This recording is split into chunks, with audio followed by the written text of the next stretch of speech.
Romanos 6.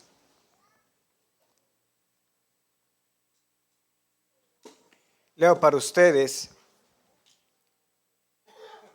el versículo 12 hasta el 14. Romanos 6, 12.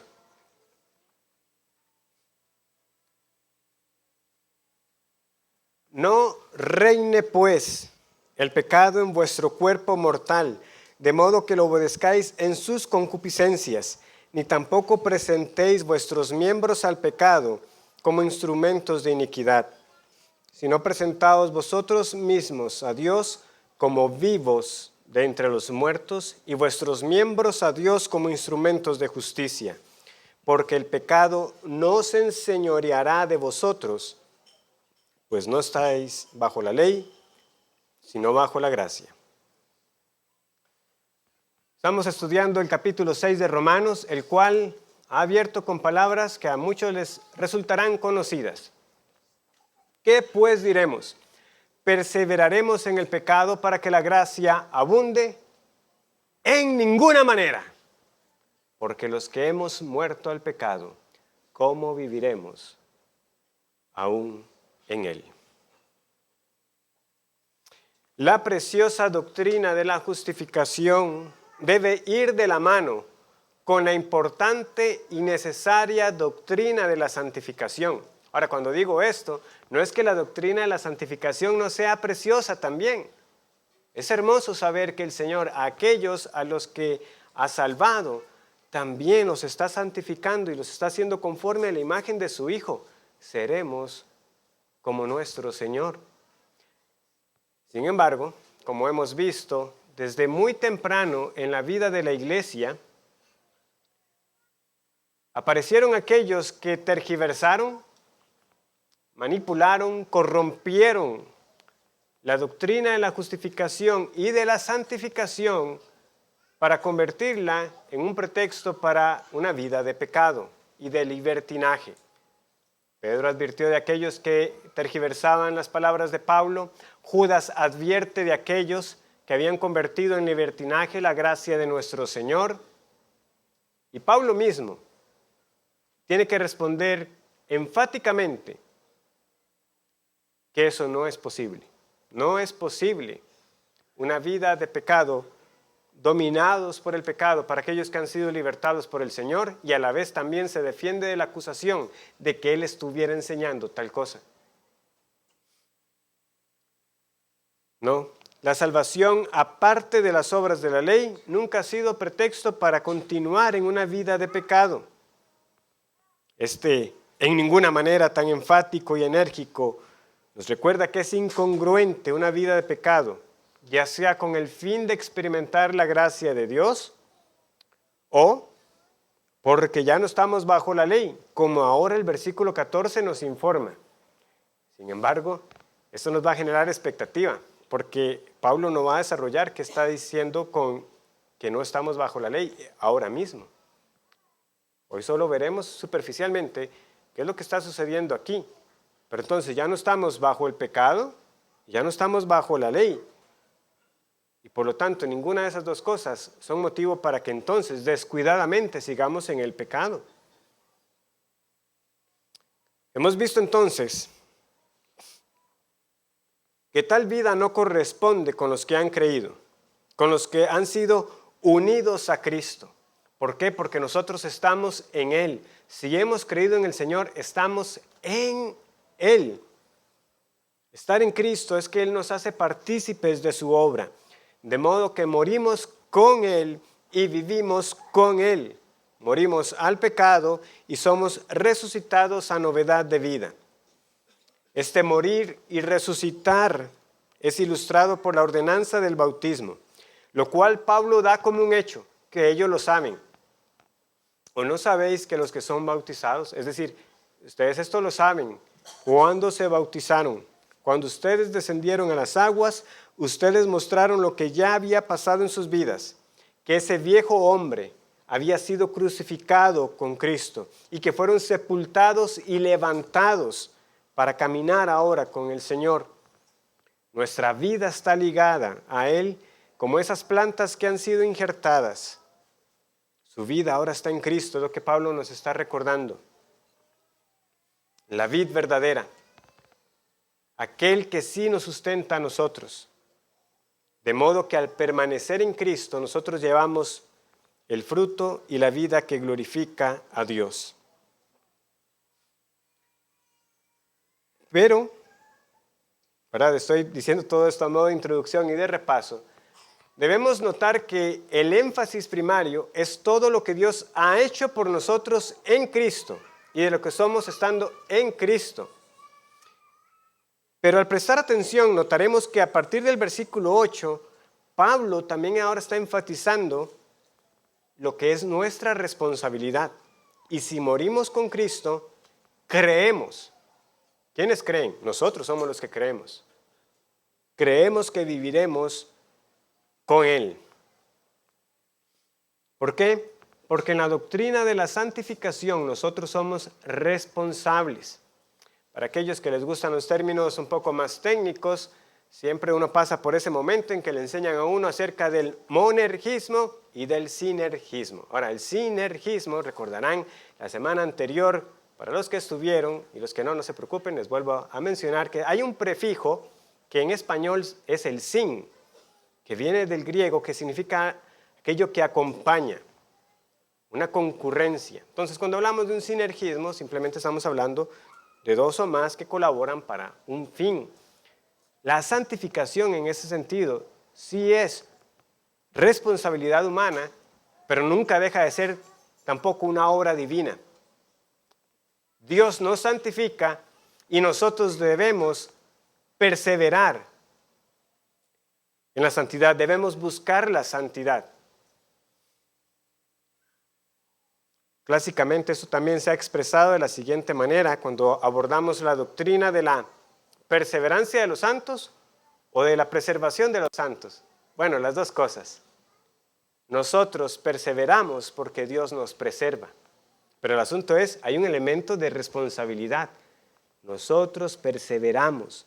No somos pasivos en nuestra santificación. Somos nosotros los que debemos creer que viviremos con Cristo. Somos nosotros los que debemos considerarnos muertos al pecado, pero vivos para Dios en Cristo Jesús, Señor nuestro. Y somos nosotros los llamados ¿a qué? A que no reine el pecado en nosotros. Y eso es lo que se espera del creyente. Y es lo que quiero que esta mañana veamos.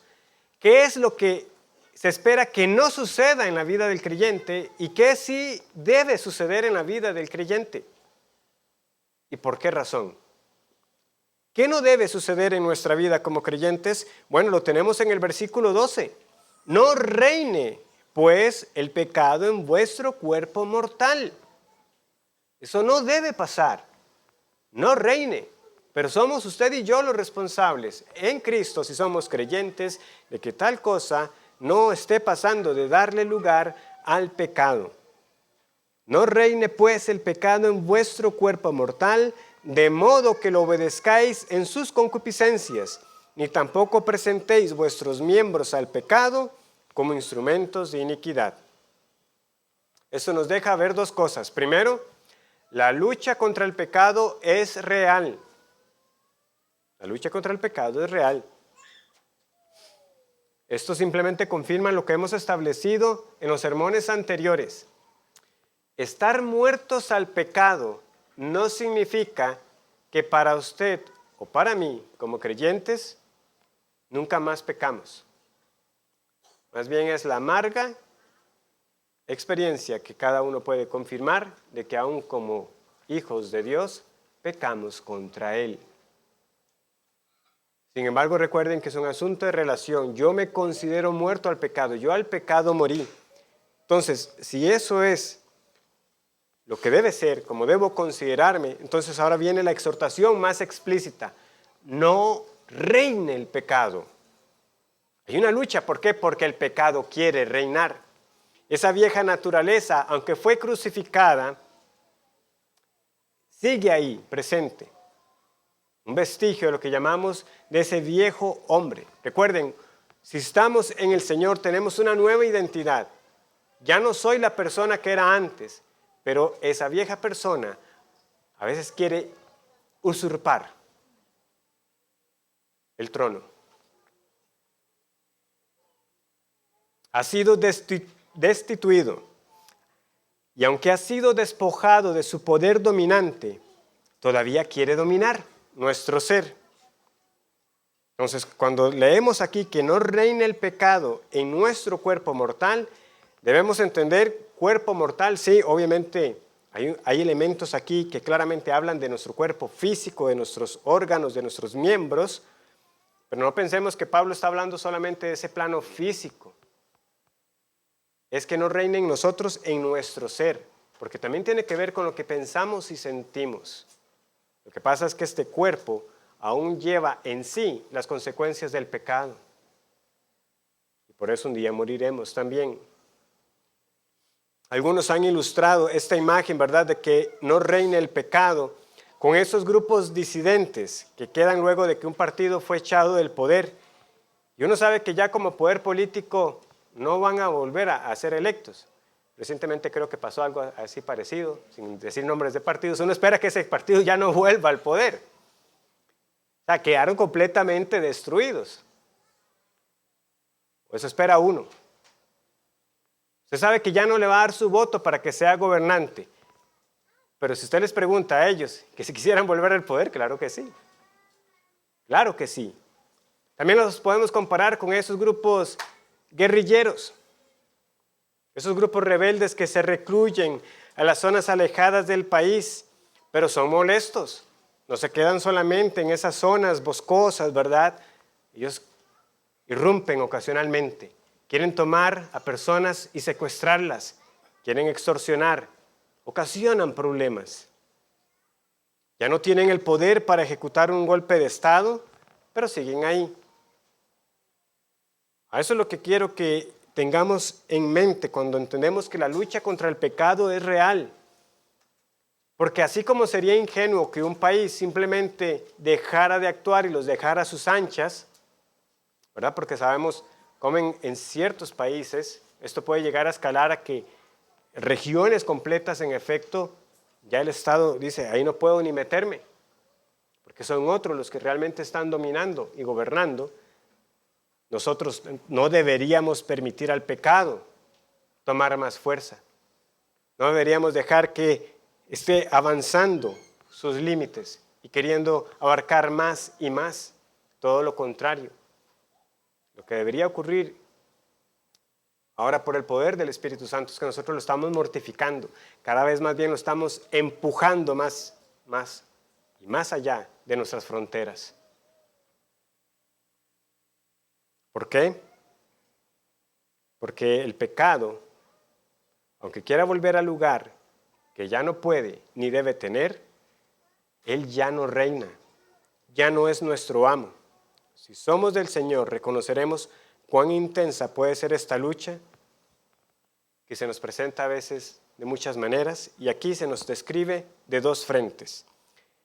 Porque se nos dice que por un lado, que no reine el pecado es que no le obedezcamos en sus concupiscencias o en sus deseos, y en segundo lugar, que no reine el pecado es que nosotros mismos no presentemos nuestros miembros al pecado. Entonces es una lucha contra nuestros deseos y contra nuestros actos pecaminosos. ¿Cómo sabemos nosotros que no estamos dando lugar al pecado para que vuelva temporalmente al poder? Lo sabemos cuando nosotros no le obedecemos. O dicho de otra manera, sabemos que estamos permitiendo al pecado reinar cuando cedemos a nuestros deseos pecaminosos. Y cuando nuestro cuerpo se presta para hacer aquello que no deberíamos hacer. Como escuchamos brevemente en la mañana, la palabra concupiscencias se refiere a un deseo. Ahora, la palabra en sí misma, dependiendo del contexto, puede ser simplemente eso, un deseo intenso, un deseo fervoroso, porque Pablo en pocas ocasiones lo usa de una manera favorable. Por ejemplo, él dice que él está puesto en estrecho, me quedo o me lleva el Señor. porque mi deseo es estar con Cristo, lo cual es muchísimo mejor. Filipenses 1:23. O sea, mi deseo es estar con Cristo. La palabra que tenemos ahí es la que aquí aparece como concupiscencia. Entonces el contexto gobierna el sentido. O sea, no está mal en un sentido el hecho de tener ese deseo fuerte y anhelo por ciertas cosas. Lo que sucede es que si somos francos, pocas veces somos tales hombres y mujeres celosos y fervorosos por el Señor y por su gloria. Y sino que lo que ocurre es que la concupiscencia viene a ser eso, un deseo fuerte, pero por el mal. Por eso se traduce a veces como codicia, a veces se traduce como lujurias, o como tenemos aquí, concupiscencia. Y también cuando muchas veces se traduce como deseo, no aparece solo deseo, aparece deseo de la carne o deseos carnales. Por ejemplo, y los invito a que busquen conmigo el Evangelio de Marcos, capítulo 4.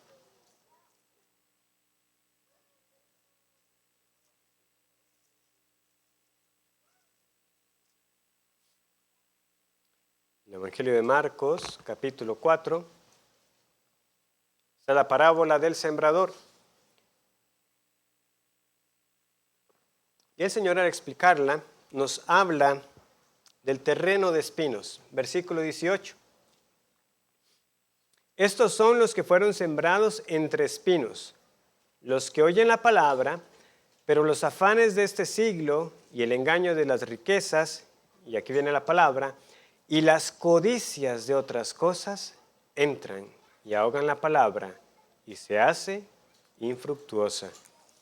Si volvemos a la carta a los Romanos, también dice Pablo en Romanos 13 lo siguiente, Romanos 13:13.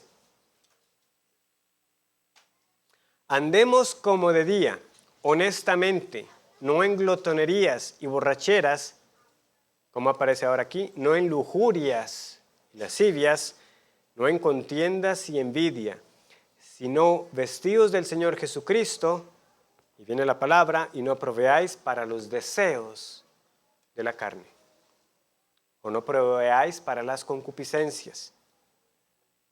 Y un último pasaje, busquemos por favor la carta a los Gálatas, Gálatas 5:16.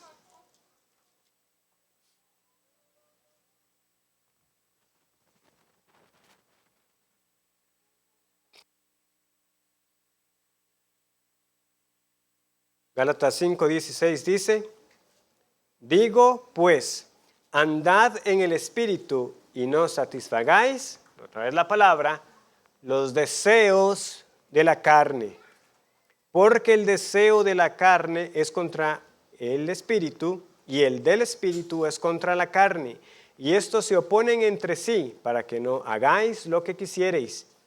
Pero si sois guiados por el Espíritu, no estáis bajo la ley.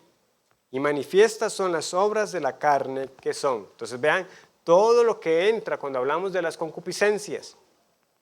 Adulterio, fornicación, inmundicia, lascivia, idolatría, hechicerías, enemistades, pleitos, celos, iras, contiendas, disensiones, herejías, envidias, homicidios, borracheras, orgías y cosas semejantes a estas, acerca de las cuales os amonesto, como ya os lo he dicho antes, que los que practican tales cosas no heredarán el reino de Dios. ¿Verdad? Que se contrapone, pero el fruto del Espíritu es amor, gozo, paz, paciencia, benignidad, bondad, fe, mansedumbre, templanza. Contra tales cosas no hay ley, pero los que son de Cristo han crucificado la carne con sus pasiones, y una vez más la palabra, y sus deseos. Entonces ven el amplio rango. Cuando se nos dice que no obedezcamos entonces a las concupiscencias. Tenemos las codicias de otras cosas, tenemos las lascivias o lujurias que leíamos en Romanos 13 y tenemos esta extensa lista de Gálatas capítulo 5. Y eso es importante porque no debemos limitar. Cuando escuchamos que concupiscencia son estos deseos intensos, estas lujurias o lascivias, como si solo estuviéramos hablando de pecados sexuales. Claramente están. O sea, Gálatas abre con ello también, cuando empieza con la fornicación. Y es claro que hay quienes son dominados por la inmoralidad sexual. Pero cuando cedemos a todo antojo,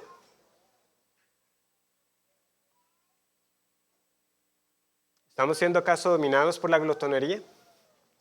¿No podemos poner cuchillo a nuestra garganta? Toda afición a la que le dedicamos más tiempo del que sabemos deberíamos, son también ejemplos de estos deseos. O sea, estás siendo esclavizado, estás permitiendo que reine, es el que te está dando las órdenes y nosotros las acatamos. Porque ¿qué es esto de obedecer a las concupiscencias? Es sujetarnos a ellas, como se nos amonesta en Romanos y Gálatas, es estar proveyendo para estos deseos. Lo que diga son órdenes, sus deseos son órdenes. Hay una frase así.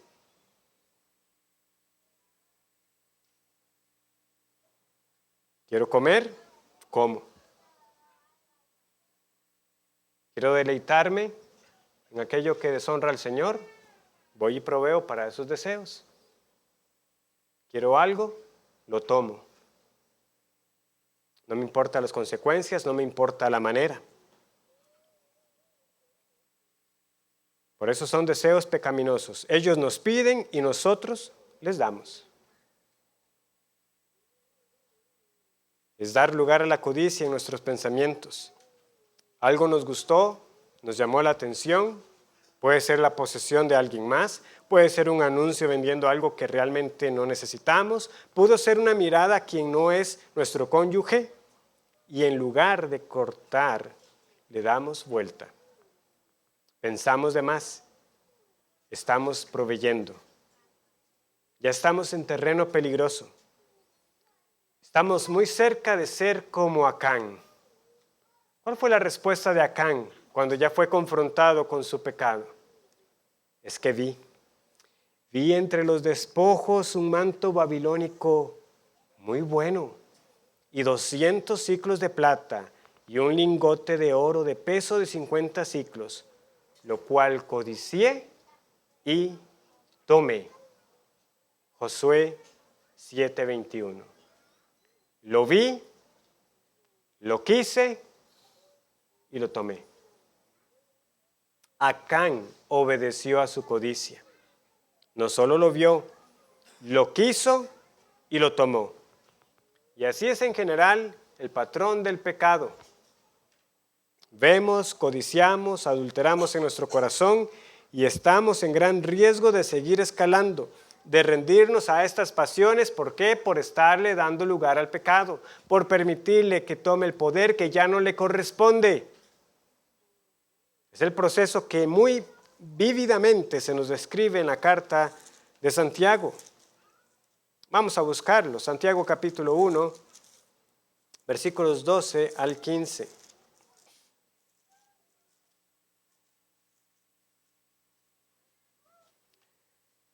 Santiago 1, 12, 15.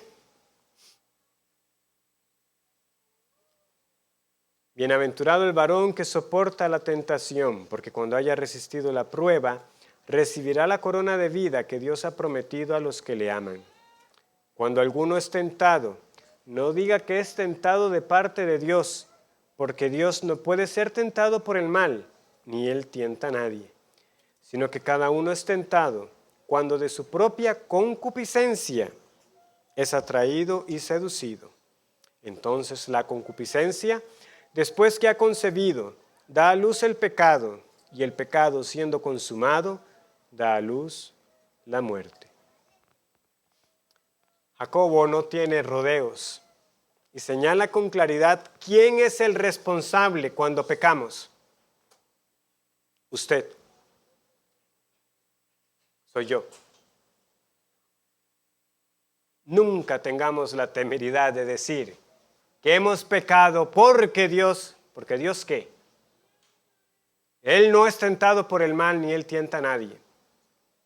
Hace muchos años, cuando estudiamos este pasaje, hubo la frase de un pastor en su comentario que decía: hablar mal del prójimo es grave, pero peor es hablar mal de Dios. No se nos ocurra culpar a Dios por lo que ha sido nuestra responsabilidad, por haber dado lugar, en lugar de haber cortado de raíz.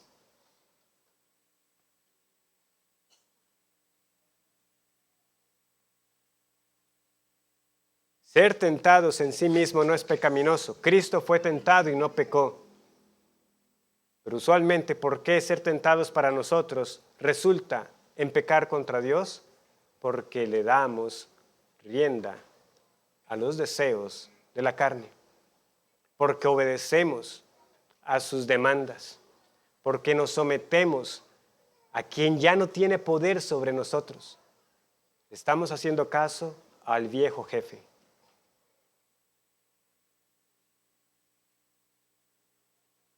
La cadena mortal que nos describe Santiago muestra que lo que se concibe es la muerte.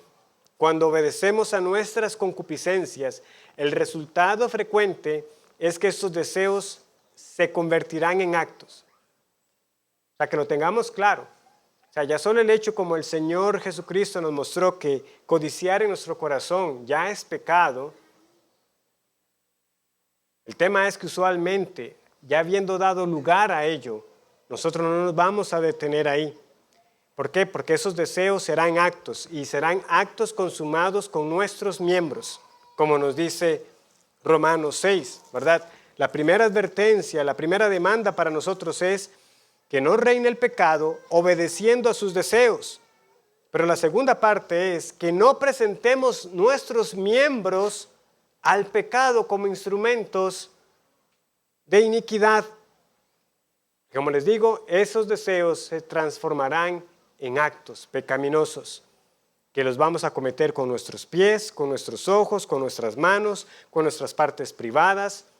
Por eso las Escrituras hablan de nuestros órganos como si fueran los autores del pecado.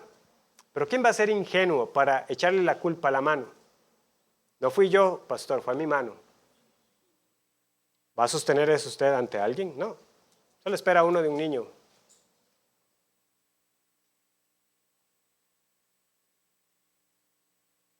Pero ya nosotros sabemos que no es así. Nuestros pies anduvieron donde nosotros quisimos andar. Nuestros ojos vieron donde quisimos poner la mirada. Nuestras manos cometieron aquello que queríamos hacer. Pero sí, nuestros pies corren al mal, nos dice Proverbios 1:16. Se nos dice en nuestras lenguas que veneno de serpientes es lo que hay debajo de ellas, entre muchas otras cosas que se dicen de nuestras lenguas. Nuestros ojos no tienen temor delante de Dios y así sucesivamente. De este modo, entonces, estamos presentando nuestros órganos para la maldad. Están siendo instrumentos de iniquidad. Y esta palabra es muy interesante. Puede ser entendida como herramienta, o sea, un instrumento o herramienta de maldad, pero probablemente el sentido primario es el de armas. Armas para pelear en un sentido militar. Por ejemplo, aquí mismo en Romanos, capítulo 13,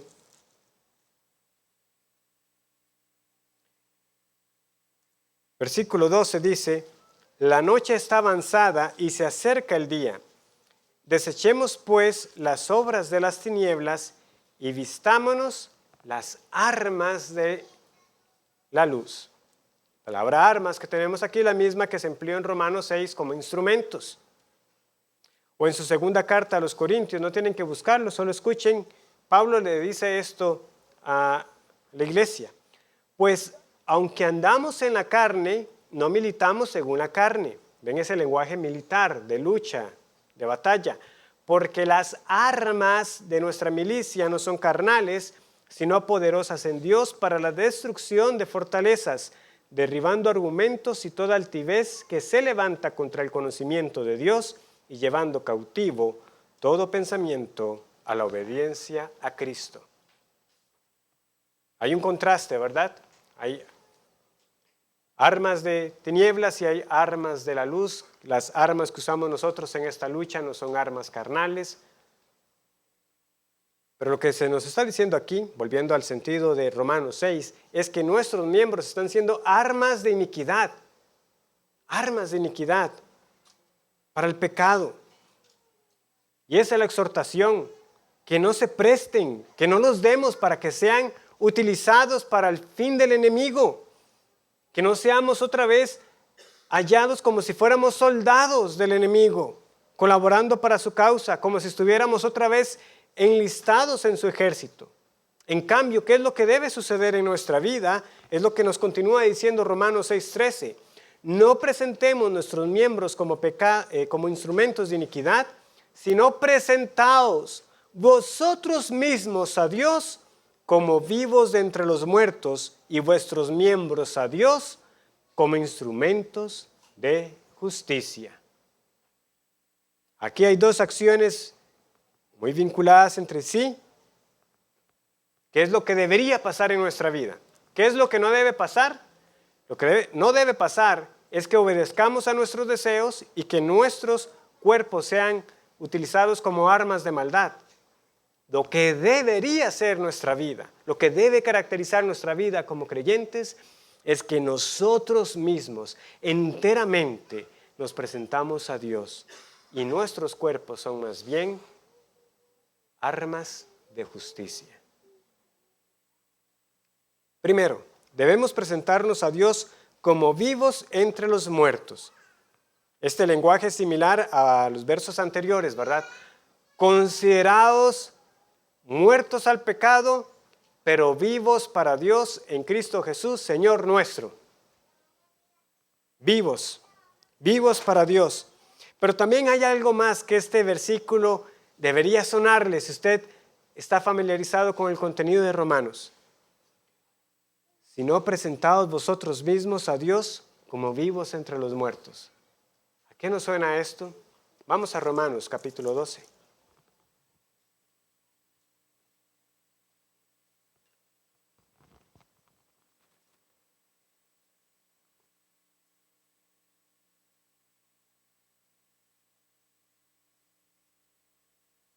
Sí. Romanos 12:1 dice: así que, hermanos, os ruego por las misericordias de Dios que presentéis vuestros cuerpos, ¿ven la gran similitud? Que presentéis vuestros cuerpos en sacrificio vivo, santo, agradable a Dios, que es vuestro culto racional. Ahora en Romanos 12:1, yo creo que el eco que está haciendo este pasaje es más vinculado con las antiguas ofrendas del antiguo pacto, donde usted literalmente ofrecía un animal que era sacrificado para el Señor. Usted lo degollaba delante del Señor. Ese animal perdía la vida por causa suya. Pero ahora, en lugar de esos sacrificios animales, y debido a que Cristo murió una sola vez y para siempre por nuestros pecados, y a la luz de la gran salvación que tenemos en Él, nuestra respuesta ahora no es llegarle a Dios con animales, es llegar nosotros mismos, vivos, con la vida que Él nos ha dado ahora, y ofrecernos como sacrificio para Él. Enteramente, todo nuestro ser en adoración, apartados del pecado y apartados para Dios. Esto es rendir nuestras vidas al Señor. Esto es presentarnos como sacrificio vivo. Nada queda excluido. De hecho, hay pasajes, ¿verdad?, de las ofrendas que hacían ese énfasis en Levítico, ¿verdad? Es el animal entero el que se daba. Enteramente lo ofrecerás. Todo lo que somos ahora en Cristo es para vivir al Señor, no conformándonos a este siglo, como dice el siguiente versículo. No os conforméis a este siglo, sino transformaos por medio de la renovación de vuestro entendimiento, para que comprobéis cuál sea la buena voluntad de Dios, agradable y perfecta. Y si continuamos leyendo, ahí se nos va a aclarar bastante que es ofrecernos a Dios como sacrificio vivo. ¿Qué es? Es servirle a los demás también con todos los dones que el Señor nos ha querido dar, amándonos sin fingimiento, sirviéndonos unos a otros.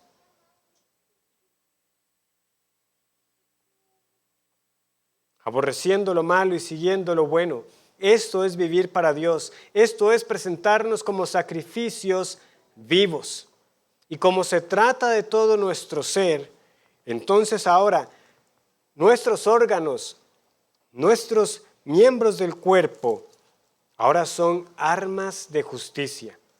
Antes, bajo la servidumbre de pecado, eran armas de pecado en manos del enemigo y de nuestra propia naturaleza carnal. Pero ahora somos justificados para ser agentes de justicia. Y vuestros miembros a Dios como instrumentos de justicia.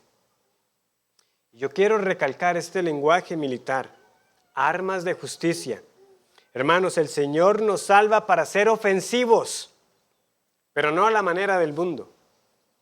No la violencia causada por la ira, la amargura y el rencor. Es la ofensa evangélica, donde vencemos el mal con el bien, donde nuestras manos son para hacer lo bueno, donde nuestros pies son para correr en ayuda para los demás, donde nuestra vista está atenta a las necesidades de otros, a lo que necesita la iglesia. Que nuestros miembros sean armas de justicia es desgastarnos por nuestro Señor y por su causa. Si el Señor nos ha dado fuerzas, si tenemos vitalidad, si podemos movernos, es para Él. Para hacer aquello que es justo, no para ganar la salvación, pero ya somos salvos para esto ser en adelante. Presenten sus miembros como armas de justicia. Estamos enlistados en el ejército del Señor, como soldados de Cristo. Lenguaje que también aparece en otras epístolas paulinas. Usted y yo, si somos del Señor, Él nos ha rescatado para que ya no reine el pecado, pero ahora le servimos a otro y mejor amo, a Cristo, para que ahora este cuerpo sea para Él y hacer aquello que es justo. Si antes con mi boca ofendí a mis prójimos y blasfemé el nombre de mi Dios, que ahora sea para cantar alabanzas al Rey de Reyes y Señor de Señores, y para traer palabras al cansado y palabras al desvalido, consuelo al que está sufriendo. Si antes con mi mano cometí hechos vergonzosos, que ahora con las fuerzas que el Señor me da, las ponga a trabajar en aquello que es útil y provechoso. Si antes me hundí viendo lo que no debía, deleitándome en aquello que degradaba la imagen de Dios, ahora quiero que mis ojos sirvan para nutrirme de la palabra y para no ser indiferente al mal ajeno, y mucho menos de aquellos de los que llamo mis hermanos. Y así podemos continuar. Oh hermanos, ¿cómo vamos a poner de nuevo nuestra mente, nuestros sentidos y nuestros cuerpos al servicio del pecado? ¿Cómo los vamos a volver de nuevo armas de maldad? ¿Y cómo, si antes no nos parecía importar la hora o el cansancio o las circunstancias para deleitarnos en la iniquidad, vamos a poner excusas y trabas para hacer aquello que Dios nos pide?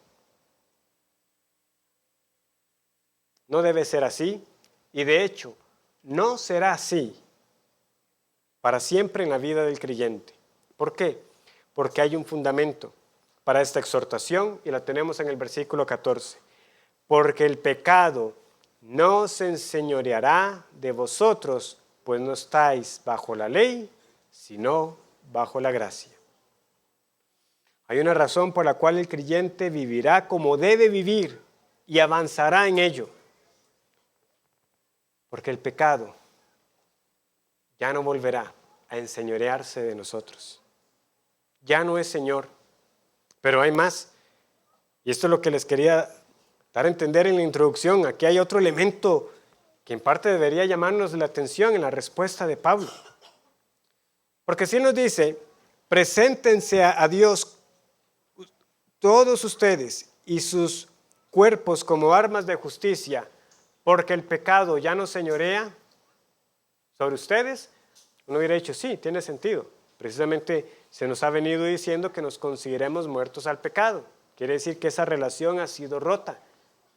Pero es que no termina ahí, dice, el pecado no se enseñoreará porque no estáis bajo la ley. Bajo la ley. ¿Y por qué? Bueno, nosotros sabemos que existe una relación entre la ley y el pecado. ¿Cuál es esa relación que la carta a los romanos ha venido destacando entre la ley y el pecado?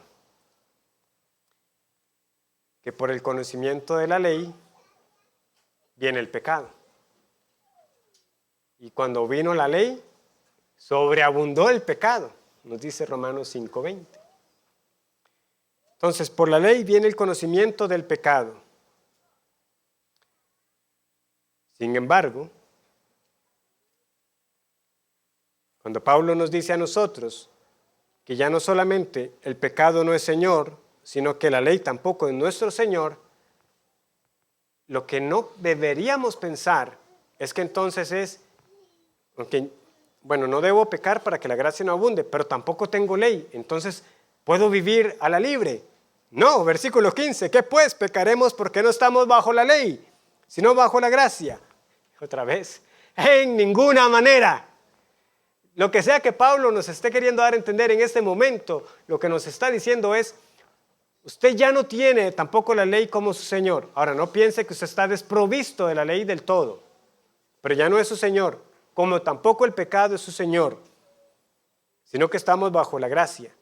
El punto es que entendamos, hermanos, nosotros estamos completamente libres de la ley y del pecado, pero nunca somos verdaderamente libres como a veces las personas quieren entender esa expresión, porque ahora tenemos a Cristo como Señor. Estamos bajo la gracia, estamos bajo el reinado de la gracia, pero es eso, es un reino de gracia. Es un buen Señor, es nuestro Cristo misericordioso.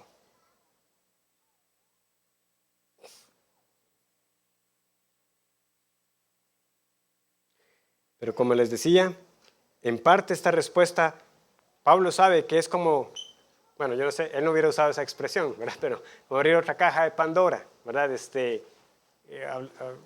Otra serie de problemas. ¿Cómo? Vean que Pablo, vea lo que está enseñando, que no estamos bajo la ley. Eso es problemático. Por eso es que decimos que Pablo enseña que uno puede vivir como uno quiera. Pablo va a tener que desmentir eso también. El asunto es que la solución para que el pecado no abunde ni reine en nosotros no es deshacernos de la ley, pero a la vez tampoco es sometiéndonos a ella con el fin de salvarnos. Recordemos, la ley cumple varios propósitos. Expone nuestro pecado, es nuestro maestro para llevarnos a Cristo, nuestro ayo, nuestro tutor, y nos muestra la voluntad de Dios como creyentes. Pero la ley nunca puede salvar. Nunca puede salvar. En ese sentido, nunca debemos someternos a ella. Entonces, la ley no es nuestro Señor, el pecado no es nuestro Señor, Cristo es nuestro Señor. A Él le pertenecemos en alma y cuerpo. Todo nuestro ser lo presentamos como sacrificio vivo a Dios. Por eso yo quiero preguntar, para ir cerrando esta mañana, ¿es esa nuestra disposición? ¿Es esa su disposición? Yo sé que le pertenezco al Señor. Yo sé que todo mi ser es de Él y para Él voy a vivir. Aquí hay un examen práctico para nuestra vida. ¿Son nuestras fuerzas y nuestros cuerpos armas de justicia o armas esclavizadas al pecado? ¿Quién tiene el trono en nuestro corazón? No hay punto intermedio para nosotros. O somos del Señor o el pecado sigue reinando en nuestras vidas. Pregúntese de nuevo, por favor. No salga esta mañana sin haber evaluado el contenido de estos versículos. No reine pues el pecado en vuestros cuerpos mortales. ¿Quién tiene el trono en su vida? ¿Quién o qué le gobierna? Decía un himno que, por cierto, hace mucho que no cantamos.